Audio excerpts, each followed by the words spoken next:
World Cup ski racer and Sudbury native Devon Kershaw returned home to spread a message of safety for cyclists and awareness on the road.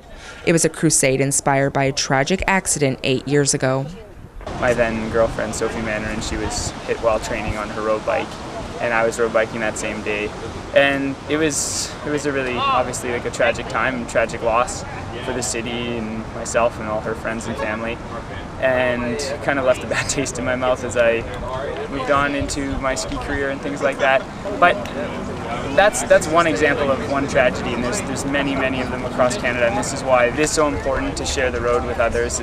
A couple of months ago, Kershaw joined forces with Eleanor McMahon as part of the Share the Road Cycling Coalition, an advocacy set on making Ontario roads safer for cyclists. 3 years ago, I lost my husband in a cycling tragedy, and after his death decided that our cycling lives didn't have to end with him, and that his legacy of safety as a police officer and as a cyclist needed to continue. And I also knew that Greg's death was very much preventable and wanted to find a way to make our roads safer. As part of the group's goal of educating cyclists and motorists, Kershaw and McMahon helped organize a group bike ride through the city's south end, making a special stop at the Sophie Mandarin Memorial.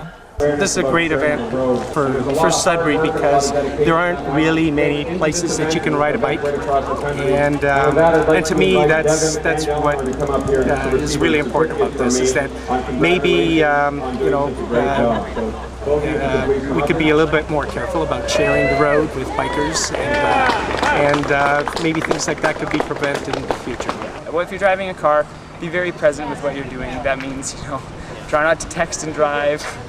If you're going to talk on your cell phone, pull over or install a hands-free device or something like that. Another thing too, when there's cyclists on the road, if there's no shoulders, which around here there's not a whole lot, give people the room they need, which is about a meter. And for cyclists, there's things you can do too. Always wear a helmet. Be very predictable and wear bright clothing. Don't swerve into traffic and in and out, dive in and out. Obey the rules of the road. For more information on the Share the Road Cycling Coalition, please visit www.sharetheroad.ca.